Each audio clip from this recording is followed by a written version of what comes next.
फिर गया कुछ लेने, तो एक बाटी और उठाकर दूसरे साधु को दिया, तू जेब में डाल ले, बाद खा ले। अब बची 1.5 बाटी, तो भगत को लगा मेरा गुरु 2.5 बाटी खाया है। हमने कहा भगत जी अब ले जाओ प्रसाद। हाँ ठीक गुरु जी, आपने खूब खाया, 2.5 बाटी खाया, और खा लो, अब नहीं बस। तो खाया आधी, ज्यादा मत खाना, बस थोड़ा सा। अभी पिछले गांव जहां से मैं आया हूं, उन्होंने कहा चोखा बाटी बनेगा। राजा आदमी था, राजा, बॉम्बे में मकान है, इतना बड़ा मकान, उसका 10 करोड़ का मकान बना था, उसमें ठहरा था। मैंने कहा नहीं, चोखा बाटी नहीं बनेगा। बोले फिर? तो हमने कहा चोखा बाटी छोड़ो, दाल चावल खाने दो, रोटी सब्जी खाने दो। बोले फिर? तो हमने कहा फिर ये है, साधु संतों के लिए एक एक स्वेटर लाकर दान दे दो, 2-3 साल पहनेंगे, ये सबसे चोखा काम होगा, चोखा भी, अनोखा भी, और स्वेटर में कोई धोखा भी नहीं, दे दो। वो ले आया 30-32 स्वेटर, सब साधु को पहना दिया। मैंने उसमें से एक भी नहीं लिया, हमें जरूरत नहीं थी। हमें जरूरत होगी तो अचलगढ़ में ले लेंगे, वहाँ लेने क्या जरूरत है। हम तो कोई यूपी वाला स्वेटर पहनते हैं, हम तो एमपी वाला पहनेंगे, और एमपी भी नहीं लेंगे क्योंकि हमारे पास है, तो हम क्या करेंगे लेकर। और हम लेंगे तब जब अपना दे देंगे किसी को, तब कम पड़ेगा, लेंगे। फालतू कहाँ क्या करोगे उसको। तो बड़ा खुश हुआ भगत की ये अच्छा तरीका बता दिया। भोजन कम करना, बहवास। लक्ष्मी आएगी घर में, लक्ष्मी, ये पक्का मान लो आप। कम भोजन करने वाले बीमार कम होते हैं, अधिक भोजन करने वाले अधिक बीमार होते हैं, और ठूस ठूस कर भोजन खाने वाले जिंदगी भर बीमार रहते हैं। उनकी बीमारी कभी जाती नहीं है। वो बीमार और बीमारी एक साथ जाते हैं, एक ही साथ। बीमार भी जाएगा, बीमारी भी जाएगी, मर जाएंगे। और जो लोग भोजन बिल्कुल नहीं खाते वो जिंदा ही नहीं रहते। कुछ तो खाना पड़ेगा ना, इसलिए खाइए भी, 3 टाइम खाइए। सुबह थोड़ा नाश्ता लो, 6 बजे नाश्ता ले लो, 7 बजे ले लो, 8 बजे ले लो, जितना जल्दी हो सके उतना जल्दी ले लो नाश्ता। और भोजन 11 बजे ले लो, 12 ले लो, 1 ले लो, 2 ले लो, लास्ट टाइम। शाम को फिर भोजन 6 बजे ले लो, 7 बजे ले लो, 7:30 ले लो, 8 ले लो, बस 8 के बाद अब रुक जाओ बस रात में। क्योंकि भोजन कहता है खाने के बाद थोड़ा चलो फिरो। रात में चलोगे फिरोगे तो सोओगे कब? इसलिए रात्रि भोजन बहुत हल्का लेना चाहिए। कोशिश करो रात में ना लेना पड़े तो ठीक। और बहुत भूख है तो रात भी मत देखो। बिल्ली हमेशा रात में ही दूध पीती है और मारती है छलांग तो छत पे चढ़ जाती है। इसलिए तुम्हारी बहू रात में दूध पिए तो छलांग लगा देगी बिल्ली जैसी। अब भूख बहुत है, तुम रात और दिन लिए बैठे हो, भूख से क्या मतलब दिन रात से, जब है भूख खा लो। फिर वो हमारा संत मुस्करा रहा है तो रात में 2 बजे भी खा लेता है। अब भूख लगी है तुम दिन रात का नियम बना के बैठो, झंझट फालतू। भूखे भजन न हो गोपाला। कितने लोगों को भूख लग जाए तो उसको फिर नींद ही नहीं आएगी, ऐसा हाल है। लेकिन कम भोजन खाना। अब चौथी चीज, निष्ठुर भाषण। जो लोग गाली नहीं बकते, गाली गाली गाली, फोहड़ गालियां जिसके मुख से नहीं निकलती हैं, लक्ष्मी उसके घर आती है, अपने आप आती है। दोपहर में 12 बजे आती है। इसलिए गाली, जो लोग अपनी पत्नी को ही बहुत गाली देते हैं और जो स्त्रियां अपने पति को बहुत फोहड़ गाली देती है, उस घर से लक्ष्मी और विष्णु भगवान दोनों डर करके भाग जाते हैं कि इस घर में गुजारा नहीं है। इसलिए गाली मत देना। कितने लोग ऐसे हैं जो अपनी अपनी पत्नियों को गाली दे चुके हैं? जरा हाथ उठाइए। कोई नहीं है। एक आदमी उठाया, 2, 3, 4, 5, 6, 7, 8 लोगों ने तो हाथ उठाया है। बाकी है तो इसमें बहुत लोग एक से एक जंडैल सिंह बैठा हुआ है। अब दे चुके सो दे चुके, ज्ञान नहीं था, ज्ञान था जो था सो था, लेकिन अब आज से देना मना, बिल्कुल। ऐसी स्त्रियां कितनी हैं जो अपने पतियों को रोज गाली देती है। हाथ ऊंचा करो। एक स्त्री ने हाथ उठाया। अरे बाप रे बाप। अब ऐसी स्त्रियां कितनी हैं जो कभी कभी अपने पति को पीटती भी हैं। कोई नहीं कोई नहीं कोई नहीं। और ऐसे कितने पति हैं जो कई बार पिट चुके। हाथ उठाइए। सीनियर पति है? कोई नहीं है, कोई नहीं। पिटे भी होंगे तो इज्जत का सवाल है, कौन हाथ उठाए। कभी भी अपने पति को पीटना मत, पति को गाली मत दे, इससे भाग्य फूट जाता है। पति को जो गाली देती है स्त्री, तो याद रखना विष्णु भगवान नाराज हो जाते हैं। और जो पति अपनी पत्नी को मारता है, पीटता है, गाली देता है, अभद्र बातें कहता है, तो उससे लक्ष्मी जी रूठ जाती है। फिर तुम्हारे घर ना तो भगवान की कृपा रहेगी, ना लक्ष्मी जी की कृपा रहेगी। तुम कंगाल हो जाओगे, बर्बाद हो जाओगे। इसलिए ऐसी गलती मत करना। तो मैं आपको ये चौथी चीज, पांचवी, सूर्योदय चास्ता मिते शयानम, 5 बातें बताया। सूर्योदय के समय सोना और सूर्यास्त के समय सोना। कभी कभी बीमार हो तो बात अलग है, वो तो एक अपवाद रूप है, लेकिन प्रायः सूर्योदय के समय सोना नहीं चाहिए और सूर्यास्त के समय सोना नहीं चाहिए। सूर्योदय के समय जो सोता है और सूर्यास्त के समय सोता है, सबसे पहली बात उसका स्वास्थ्य अच्छा नहीं रहेगा, बहुत पैसा बीमारी में जाएगा, और साथ साथ में उसके घर में कभी लक्ष्मी की कृपा नहीं होगी। इसलिए जब सूर्य अस्त हो रहा हो तब कृपया सोना मत। सूर्य को अस्त हो जाने दो, उसके बाद तुम मस्त हो जाना। और सूर्य जब उदय हो रहा हो, निकल रहा हो, तो तुम भी निकल जाना, बिस्तर खोल के बाहर हो जाना। यानी आलस्य मत रखना। आलस्य गरीबी को जन्म देता है, आलस्य दुख को जन्म देता है। आलसी कभी मत बनो। तो न रहो न निराश करो मन को, कुछ काम करो, कुछ काम करो, जग में रहकर कुछ नाम करो, कुछ नाम भी हो आपका। जैसे नाम, कुछ सामूहिक नाम होते हैं। जैसे रिलायंस, ये सामूहिक है। जैसे टाटा, ये सामूहिक नाम है। टाटा किसी आदमी का नाम थोड़े है, तो नाम आदमी का अलग है। ये रिलायंस। जैसे बीजेपी किसी आदमी का नाम थोड़े, सपा किसी आदमी का नाम नहीं, कांग्रेस किसी आदमी का नाम नहीं है।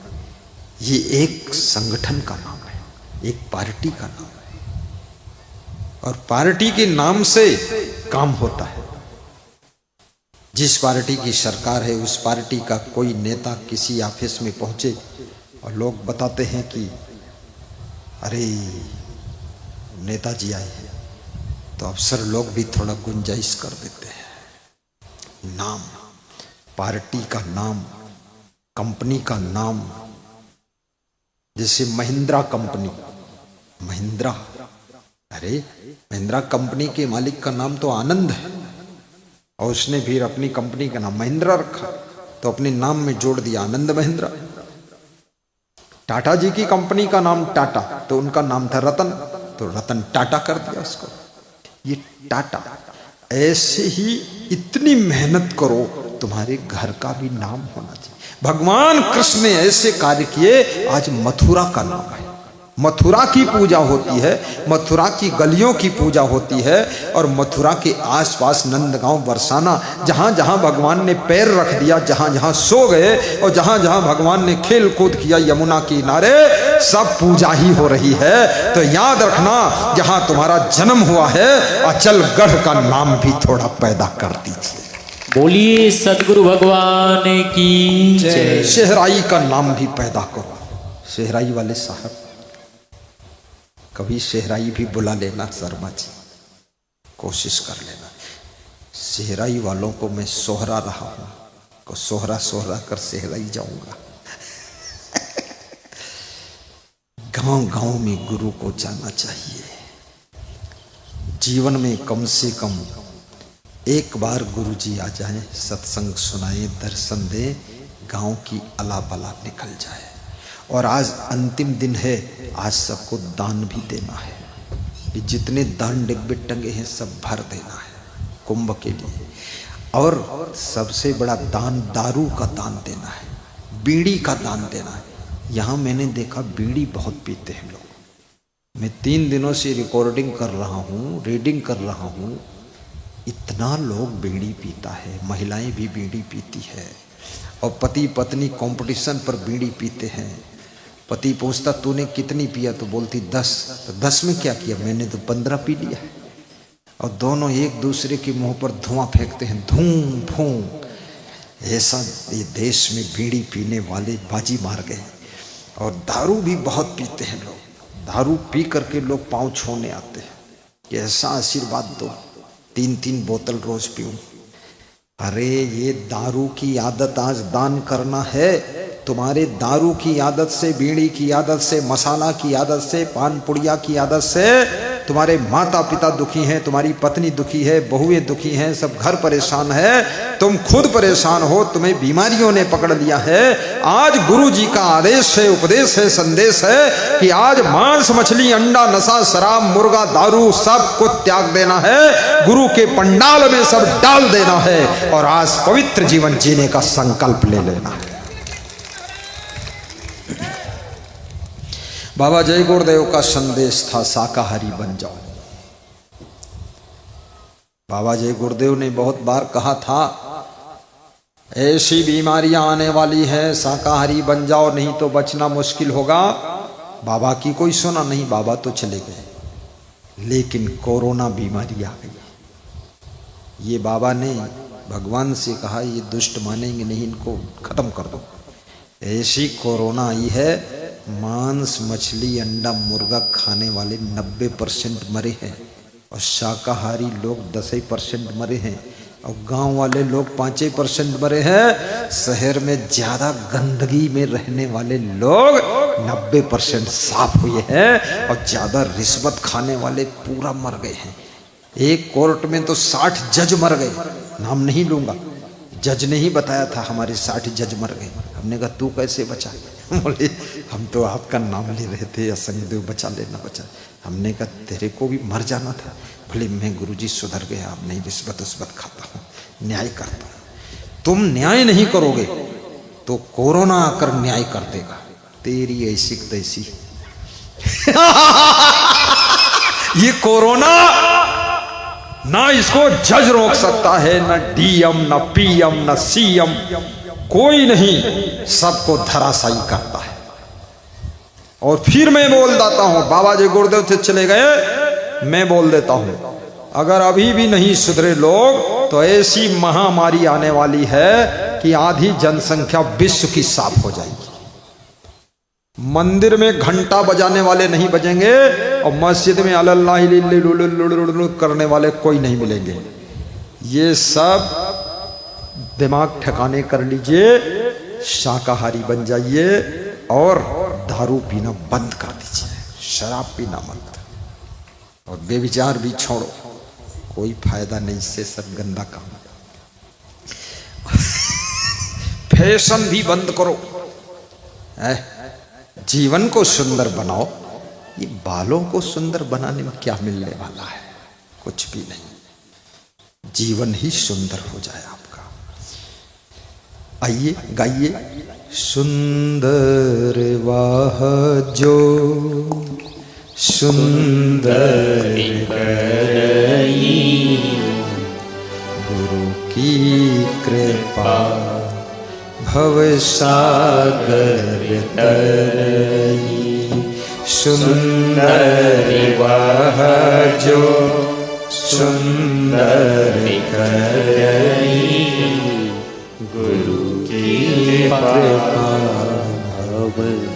सागर तरही। सुंदर बनो, सुंदर कुछ करके जाओ, बहुत सुंदर। आइए, तो एक ब्राह्मण चुपके चुपके रोता था। यही कहानी थी, बहुत अच्छी कहानी। ब्राह्मण की बेटी ने एक दिन चुपके से देख लिया कि मेरे पिताजी रोते क्यों हैं। जिस बेटी को अपने पिता से शुद्ध प्रेम है, वो अपने पिता को रोते हुए देख नहीं सकती है, और जिस बेटे को अपने माँ बाप से प्रेम है, माँ बाप को दुखी देख नहीं सकते। ये जो लोग माँ बाप को रुलाते हैं, दुख देते हैं, इनके दिल में प्रेम बहुत कम हो चुका है। ये बड़े खंजर लेकर पैदा हो गए। जिस शिष्य को गुरु से बहुत प्रेम होता है, वो गुरु को उदास भी देखना नहीं चाहता है,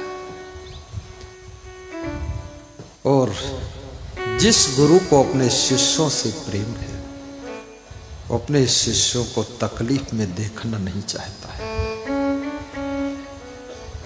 याद रखना, प्रेम की पहचान होती है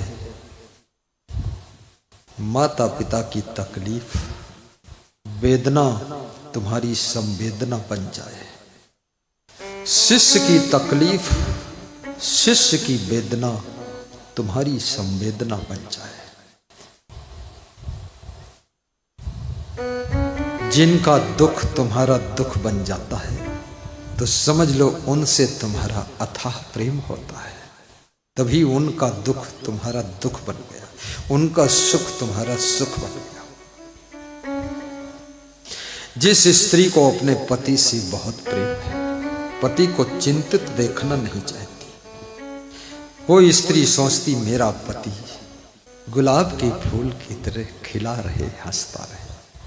जिस पुरुष को अपनी पत्नी से बहुत प्रेम होता है, वो कभी अपनी पत्नी को उदास बैठा हुआ नहीं देखना चाहिए। उदास देख करके पूछता क्या बात है, कोई बीमारी है, कोई तकलीफ है। मुस्कराता हुआ देखने की भूख हर प्रेमी के अंदर होती है, और प्रेम और वासना में फर्क होता है। वासना बुढ़ापे में, कमजोरी में, विषम परिस्थिति में, दुख में तुमको छोड़कर चली जाती है, और प्रेम दुख में, कमजोरी में ही तुम्हारा साथ देने के लिए खड़ा हो जाता है। यह वासना और प्रेम में अंतर होता है। तुम कितने कमजोर हो जाओ, बीमार हो जाओ, लेकिन तुम्हारे माँ बाप तुमको छोड़कर नहीं भागेंगे।